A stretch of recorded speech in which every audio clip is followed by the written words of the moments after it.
Dear friends and dear students, welcome to our YouTube channel E-Shiksha Rajasthan. Let's start the class. Good morning students. Welcome back in our class. आज हम आपकी second class का third chapter पढ़ेंगे, ठीक है, जिसका नाम है हृदय परिवर्तन। हृदय का मतलब होता है अपना मन, अपना दिल। परिवर्तन का मतलब होता है चेंज होना। अपन शुरू से एक बात पे चलते हैं और कुछ ऐसी बात हो जाती है कई बार कि उससे हमारा मन जो है वो चेंज हो जाता है, हमारी भावनाएं हैं उनमें कुछ परिवर्तन आ जाता है, ठीक है। तो इस लेसन में भी कुछ ऐसा हुआ है कि किसी का हृदय परिवर्तन हो गया है, ठीक है। पढ़ते हैं अपन इस लेसन को।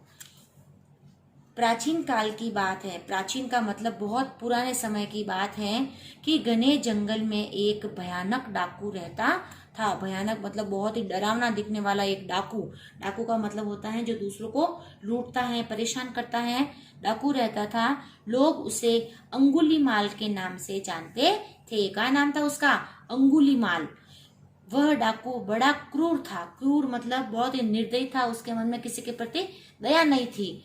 वह अकारण का मतलब होता है बिना कारण, बेवजह ही लोगों को हत्या करके उनकी अंगुलियां काट देता था।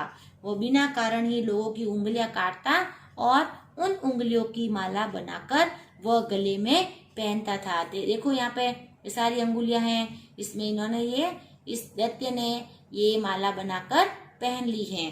तो उसको पता नहीं मजा आता, पता नहीं क्या करता वो, कि जितने भी लोग आते सबकी अंगुलियां काट काट कर ये माला बनाता और पहनता। इससे लोग उसे अंगुली माल कहने लगे थे। अंगुली माल मतलब अंगुली और माल का मतलब माला। अंगुली की माला पहनने वाला। उसने 1000 लोगों को मारने की प्रतिज्ञा की थी। उसने सोचा कि मैं कम से कम 1000 लोगों को तो मारूंगा। प्रतिज्ञा मतलब प्रण किया था। गिनती करने के लिए वह प्रत्येक व्यक्ति की अंगुली काटकर माला में पिरो लेता था। अब उसको गिनती करनी थी कि 1000 कब होंगे, तो वो हर व्यक्ति की अंगुली काट काट कर इस तरह गले में पहन लेता था। चारों ओर उसका आतंक था। आतंक का मतलब डर। उसने बहुत ही जो ऐसा काम करता था सब लोग उससे डरते थे। लोग उसके नाम से ही भय खाते थे, डरते थे लोग। कोई भी उस जंगल से न गुजरता था क्योंकि सबको पता था कि इस जंगल के अंदर ही वो अंगुलीमाल रहता है, इसलिए उस जंगल से कोई भी नहीं गुजरता था। एक दिन क्या हुआ, महात्मा बुद्ध को उस डाकू के आतंक की जानकारी हुई। एक दिन महात्मा बुद्ध उस गांव में आए तो उनको पता चला कि इस गांव के पास में एक जंगल है, वहां पर एक ऐसा ऐसा दैत्य रहता है। तो उन्होंने सोचा कि क्यों ना अब उसके मिला जाए। तो आतंक की जानकारी हुई। लोगों में भय व्याप्त देख उन्होंने अंगुलीमाल से भेंट करने की सोची। उन्होंने देखा कि लोग उसके डर से बहुत डर रहे हैं, तो उन्होंने सोचा कि अंगुलीमाल से भेंट का मतलब होता है उनसे मिलना। क्यों न मैं उसे मिलूं। उन्होंने ऐसा सोचा महात्मा बुद्ध ने उस अंगुलीमाल से मिलने के लिए। वे जंगल की ओर चल दिए। अब जिस जंगल में वो रहता था उस जंगल की ओर वो महात्मा बुद्ध चलने लगे। मार्ग में मिलने वाले लोगों ने उन्हें बहुत मना किया। जो भी रास्ते मिलते हैं सब लोग मना करते कि आप उस जंगल की तरफ मत जाइए, वहां बहुत भयानक डाकू रहता है, और समझाया कि डाकू उन्हें मार डालेगा, आप उधर मत जाइए, वो डाकू सबको मारता है, आपको भी मार देगा। परंतु वे मुस्कुराते हुए सरल भाव से चलते रहे। उनको कोई डर नहीं था और वो आराम से उस जंगल की तरफ चलते रहे। उन्होंने लोगों से कहा कि डाकू उन्हें कोई हानि नहीं पहुंचाएगा। कोई हानि मतलब कोई भी नुकसान नहीं पहुंचाएगा। वे व्यर्थ ही चिंतित न हो। व्यर्थ का मतलब बेकार ही, ऐसे ही आप लोग चिंता न करें। अब घने सुनसान जंगल से होकर महात्मा बुद्ध चले जा रहे थे। बहुत सुनसान था, कोई पशु पक्षी कोई व्यक्ति उधर नहीं दिखाई दे रहा था। थोड़ी दूर जाने पर एक भयानक दैत्याकृति को उन्होंने झाड़ियों से निकलते देखा। दैत्याकृति, दैत्य प्लस आकृति यानी कि डरावना दिखने वाला एक दैत्य की आकृति के समान एक व्यक्ति उनको दिखा जो झाड़ियों से निकल रहा था। कैसा था वो? काले रंग का, ऊंचे कद का, और वह बलिष्ठ पुरुष दैत्य के समान लगता था। तो बहुत ही काले रंग का, ऊंचा, लंबा और बलिष्ठ यानी बहुत हष्ट पुष्ट था वो पुरुष किसी दैत्य यानी कि दानव होते ना, वो राक्षस उसकी तरह दिख रहा था। उसकी लाल लाल आंखों से क्रोध टपक रहा था, बहुत गुस्से में था वो। उसके चेहरे पर बड़ी बड़ी मूंछों से उसे और भी डरावना बना रही थी। ये इतनी बड़ी बड़ी मूंछें है ना, इसको और भी डरावना बना रही थी। उसने कहा, कौन है? ठहर जाओ, तुम्हें पता नहीं यहाँ मेरे भय के कारण कोई नहीं आता। जब उन्होंने महात्मा बुद्ध को जंगल से जाते हुए देखा तो उसने कहा कि ठहर जाओ, कौन हो तुम? क्या तुम्हें पता नहीं है कि मेरे भय से, मेरे डर से इस जंगल में कोई नहीं आता? क्या तुम्हें पता नहीं मैं लोगों को मार डालता हूँ? किसने कहा? इस डाकू ने बहुत ही गुस्से में आकर बोला कि तुम्हें पता नहीं है कि इस जंगल में कोई नहीं आता मेरे डर से। फिर महात्मा बुद्ध मुस्कुराए और बोले, मुझे तुम्हारे बारे में सब पता है। महात्मा बुद्ध ने क्या कहा कि मुझे तो सब पता है तुम्हारे बारे में, तुम कौन हो। मैं तुमसे एक प्रश्न का उत्तर चाहता हूँ, बस। मैं तुमसे सिर्फ एक क्वेश्चन करता हूँ, तुम मुझे उसका आंसर दे देना, बस मुझे एक क्वेश्चन का आंसर देना। कोई मुस्कुराकर उससे प्रश्न करे, यह डाकू के लिए नई बात थी। डाकू को ये अच्छा लगा कि कोई उसे हंसकर मुस्कुराकर उससे बात कर रहा है।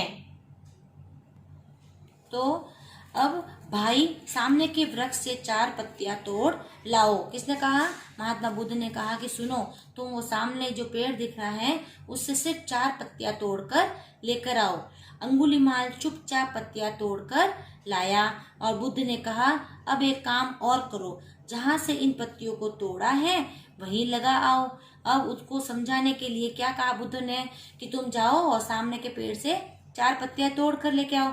जब वो दैत्य 4 पत्तियां तोड़ कर लेकर आया तो महात्मा बुद्ध ने कहा कि जाओ इनको वापस वहां जोड़ कर आओ। तो अंगुलीमाल बोला, यह कैसे हो सकता है? ये कैसे हो सकता है? बुद्ध ने कहा, तुम जानते हो कि जो तोड़ लिया गया है वह जुड़ता नहीं है, कि जो एक बार हम जिसे तोड़ लेते हैं वापस जुड़ता नहीं है। फिर तुम तोड़ने का काम क्यों करते हो? महात्मा बुद्ध ने समझाया कि तुम्हें पता है कि एक बार जो टूट जाता है वो नहीं जुड़ता, तो तुम ये तोड़ने का काम क्यों करते हो? लोगों की अंगुलियां क्यों तोड़ते हो?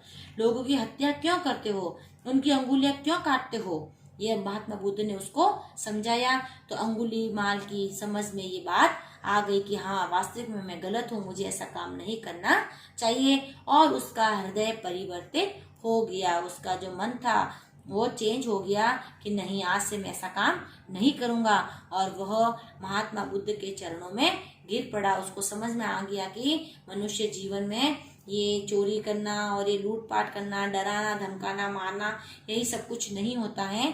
तो आखिर महात्मा बुद्ध की जो वाणी से, उनके विचारों से इस अंगुलीमाल का हृदय परिवर्तित हो गया और उसने ये लोगों को मारने का काम और उनकी अंगुलियां काटने का काम बंद कर दिया। ठीक है, तो इस तरह कोई भी ऐसा चैप्टर हमारी जिंदगी में भी आ सकता है जिससे हमारा मन परिवर्तित हो जाए। तो अच्छी बातों के लिए हमारा मन परिवर्तित हो तो ये बात अच्छी होती है।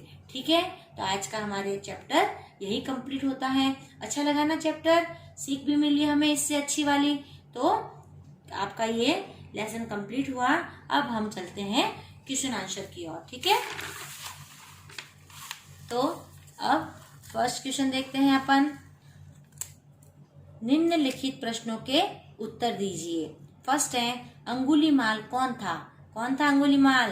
डाकू था ना वो। तो इसका उत्तर लिखना है, अंगुलीमाल एक भयानक डाकू था। ठीक है, फिर सेकंड क्वेश्चन है, डाकू को अंगुलीमाल क्यों कहा जाता था? उसका नाम और भी तो हो सकता था ना, उसे अंगुलीमाल ही क्यों कहते थे? तो इसका उत्तर क्या है, क्योंकि वह लोगों की अंगुलियां काटकर उसकी माला बनाकर गले में पहनता था, इसलिए उस डाकू का नाम अंगुलीमाल पड़ गया। ठीक है, थर्ड क्वेश्चन है, झाड़ियों में से निकलने वाला आदमी कैसा था और वह कौन था? तो इसका उत्तर लिखना है कि वह काले रंग का ऊंचे कद का बलिष्ठ पुरुष दैत्य के समान लगता था। काला था, ऊंचे कद का था, बहुत ही हष्ट पुष्ट था और दैत्य यानी दानव, राक्षस के समान लगता था। और वह कौन था? वह अंगुलीमाल था। तो ये इसका आंसर हो गया। इस क्वेश्चन में देखो, इस क्वेश्चन में 2 क्वेश्चन है, कैसा था और कौन था। तो ऐसा दिखने वाला और अंगुलीमाल था। ठीक है, 2 आंसर हो गए इसके। फोर्थ क्वेश्चन है, अंगुलीमाल को गुस्सा क्यों आया? क्यों आया अंगुलीमाल को गुस्सा? क्योंकि महात्मा बुद्ध उसके आतंक और भयानक रूप से भयभीत नहीं हुए। जब उसने कहा था ना कि तुम्हें पता नहीं कि मेरा जंगल है, यहाँ आने वाले सब डरते हैं, लेकिन महात्मा बुद्ध तो डरे नहीं, तो इस रूप से उसको अंगुलीमाल को गुस्सा आ गया। ठीक है। 5th क्वेश्चन है, अंगुलीमाल पत्तियां क्यों तोड़कर लाया? महात्मा बुद्ध के कहने पर अंगुलीमाल पत्तियां तोड़कर लाया। उसको पता नहीं था क्या करना है, लेकिन जब महात्मा बुद्ध ने कहा कि जाओ सामने वाले पेड़ से 4 पत्तियां तोड़कर लाओ, तो अंगुलीमाल जो है वो पत्तियां तोड़कर लेकर आया। ठीक है। 6th क्वेश्चन, अंगुलीमाल की समझ में कौन सी बात आ गई? आखिर ऐसी कौन सी बात थी जो अंगुलीमाल को समझ में आ गई? तो इसका आंसर है, उसको यह समझ आ गई कि जो चीज एक बार टूट जाती है वो वापस जुड़ती नहीं है। इसी से उसको सीख मिली थी और उसने वो काम करना बंद कर दिया था। अब आपके इसका क्वेश्चन का अंतिम क्वेश्चन है, अंगुलीमाल महात्मा बुद्ध के चरणों में क्यों गिर पड़ा? लास्ट में उसे ऐसा क्या महसूस हुआ कि वो महात्मा बुद्ध के चरणों में गिर गया? क्योंकि उसे महात्मा बुद्ध की बात समझ में आ गई, जिससे उसका हृदय परिवर्तित हो गया, और हृदय परिवर्तन हो जाने की वजह से वो महात्मा बुद्ध के चरणों में गिर पड़ा। ठीक है। तो इस तरह आपके सारे क्वेश्चन आंसर्स हो गए। अगला क्वेश्चन अपन देखते हैं, रेखा खींचकर सुमेलित कीजिए। रेखा मतलब लाइन खींचनी है आपस में, जो सही हो उसके सामने उसको मिलाना है। फर्स्ट देखो, घने जंगल में, क्या था घने जंगल में? एक भयानक डाकू रहता था, तो इस वन को द से मिलाना है। सेकंड है, वे मुस्कुराते हुए, वे मुस्कुराते हुए ये य से मिलाना है, सरल भाव से चलते रहे। फिर थर्ड है, वह उंगलियों की वह माला बनाकर पहनता था, इसको इससे मिलाना है, थर्ड को ब से मिलाना है। फोर है, लोग उसे के नाम से ही ये स से मिलाना, भय खाते थे। और लास्ट है, कोई भी उस जंगल से, लास्ट को फर्स्ट से मिलाना है, न गुजरता था। तो इस तरह जो भी इसका आंसर है ना, उसको उसके सामने ऐसे लाइन खींच के मिलाना है। ठीक है। अब अगला क्वेश्चन है, रिक्त स्थान भरना है। उपयुक्त शब्द चुनकर रिक्त स्थान भरिए। देखो इसके सामने है ना, ये नहीं है, आगे भी है। देखो जो भी है ना, इन सब के पीछे जो ये वर्ड लिखे हुए हैं ना, उसमें से आपको सिलेक्ट करना है। जैसे कि ये फोर्थ वाला फर्स्ट में आ सकता है, फर्स्ट वाला फोर्थ में आ सकता है। तो देखो फर्स्ट फिलअप है, उसकी लाल लाल आंखों से डैश टपक रहा था। इसके आगे तो प्रश्न है, लेकिन इसमें से किसी न किसी का ये आंसर हो सकता है, तो ये क्रोध आएगा, है ना। तो यहाँ लिखना है क्रोध, उसकी लाल लाल आंखों से क्रोध टपक रहा था। अगली फिलअप देखना, मुझे तुम्हारे बारे में डैश पता है। तो इसका आंसर तो इसके सामने ही आ गया, सब पता है। थर्ड है, मैं तुमसे एक डैश का उत्तर चाहता हूँ बस। तो किसका उत्तर चाहता है? प्रश्न का, जो फर्स्ट फिलअप के पीछे लिखा हुआ था। फिर फोर्थ है, सामने के डैश से 4 पत्तियां तोड़कर लाओ। देखो यहाँ का है इसका आंसर, सामने के ये वृक्ष से। तो ये जो लास्ट वाला ऑप्शन है वो अपने को फोर्थ में लिखना है, सामने के वृक्ष से 4 पत्तियां तोड़ लाओ। और फिफ्थ वाला है, जो तोड़ लिया गया है वह डैश नहीं। तो इसका आंसर ये रहा, वह जुड़ता नहीं है। ठीक है। अब आगे वाले देखो, उदाहरण के अनुसार लिखिए। जैसा उदाहरण दे रखा है उसके अकॉर्डिंग हमें ये भरना है। तो पहला है, तोड़ना से बना तोड़ो, जोड़ना से बना जोड़ो। कुछ नहीं करना है, ना हटाना है और पीछे वाले वर्ड पर ओ की मात्रा लगानी है। ठीक है। तो खाना से बन गया खाओ, पीना से बन गया पियो, उठना से बन गया उठो, ना हटा के ठ के ऊपर ओ की मात्रा, उठना से उठो, बैठना से बैठो, पढ़ना से पढ़ो, लिखना से लिखो, दौड़ना से दौड़ो और उछलना से उछलो। ठीक है। इस प्रकार अपने को ये वर्ड वापस नए बनाने हैं। अगला है विलोम, उल्टे अर्थ वाले शब्द लिखो। आपको समझाया ना मैंने, विलोम शब्द क्या होते हैं? विपरीत अर्थ, जो किसी के उल्टा अर्थ बताए उसे अपन विलोम शब्द कहते हैं। ठीक है। कैसे? देखो, जैसे अच्छा, अच्छा का उल्टा बन गया बुरा, अच्छा बुरा। दैत्य, दैत्य और दानव एक ही होता है, राक्षस, और इसका विलोम बनेगा देवता। फिर पुराना, पुराना का नया, ऊंचा नीचा, सरल, सरल का विलोम बनता है कठिन, तोड़ना का विलोम बनता है जोड़ना, हानि का विलोम क्या होता है?